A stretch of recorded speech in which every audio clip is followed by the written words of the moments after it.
This video is to explain one of the two aspects that I talk about when we embark ourselves into this investigation of our true nature. Using the direct path, we ask the question, who am I? So the first aspect that I like to emphasize is, well, that which I is referring to. When we ask the question, who am I? Where is our attention directed? Now, I use several terms for this, and I wanted to make this video for those who have listened to my guided meditations and to my explanations and to my seminars and everything that I put out to explain how this looks.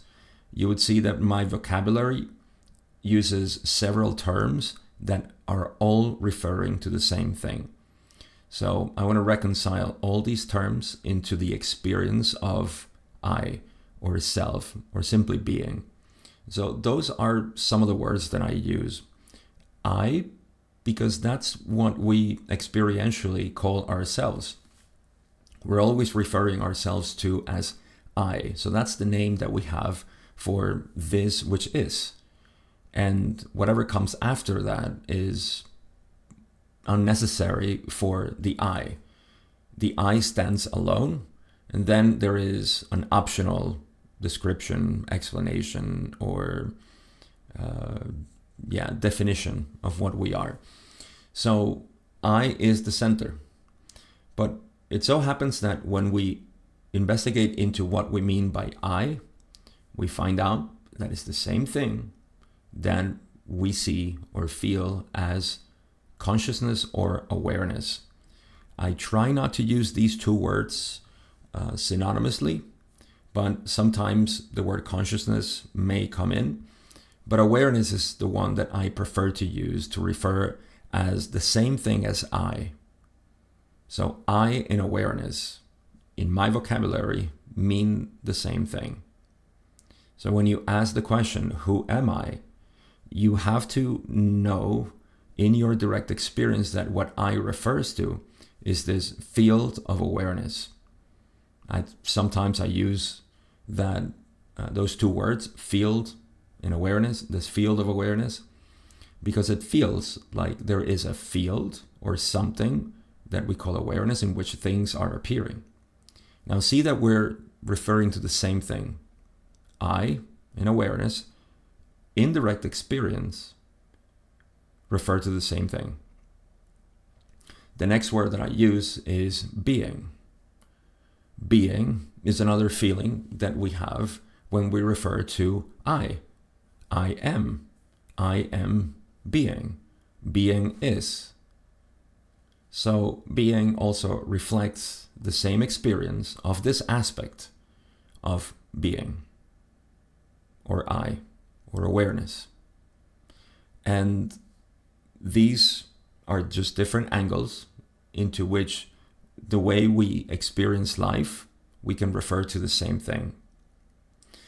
When we begin to explore what this I feels like, what this awareness or field of awareness is made out of, and that's not a proper word. It's not, at this point, everything starts breaking down because our vocabulary and our words are referring to always abstractions, things, form, but we're nearing a point in which we actually appropriately call it the void.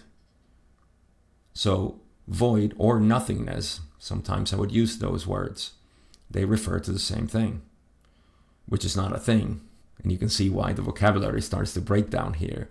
But bear in mind that there's no way to avoid these paradoxical vocabulary references that we have. So again, what's important is that we do experience this nothingness, because in order to have something, you have to have nothing. And so you have to be that nothing to be something. So before diving into more philosophy here, I just want to bring you to the understanding of the void as you. That's what you experience. When you investigate I, when you investigate being, when you investigate the field of awareness, you find that is empty. That's another word I might use. Nothingness, emptiness, void. They're all referring to an absence of something. And yet it is alive. You see why it's important to investigate it and to not get with the concept alone of nothingness or void, because that void is alive. And it is life itself. That's why we call it being also. How come we refer to the same thing with different words that in our world they may mean something different? Because we're seeing it from the projection of the mind. So we don't see it from the projection of the mind here. We just see it for what it is. And so we begin to connect all these things and see, that's what I am. And the mind will try to understand this. That's fine. That's her job. We are only concerned with the experience, the direct experience of that which is. Now, to me, this is the most important part of our investigation, because our tendency is to move away from this understanding. In other words, the mind will try to ramble on again, and our attention will go to phenomena or form and activities and so on. And that's fine. I'm giving it importance, not because it is more important than experience or mind itself, but because we have overlooked this aspect of ourselves. So that's another point that I want to emphasize. I do ascribe a lot of importance to this part, and this is why in ancient traditions and modern non-dual traditions, they've always emphasized this more than anything. And this is where renunciation, surrender, and everything comes to play. But again, I want to stay with the practical aspect and not dive into philosophy here.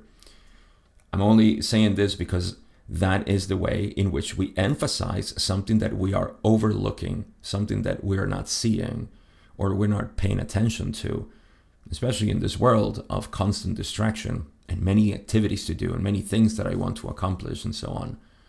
And we forget that everything that is available to us is coming from this being.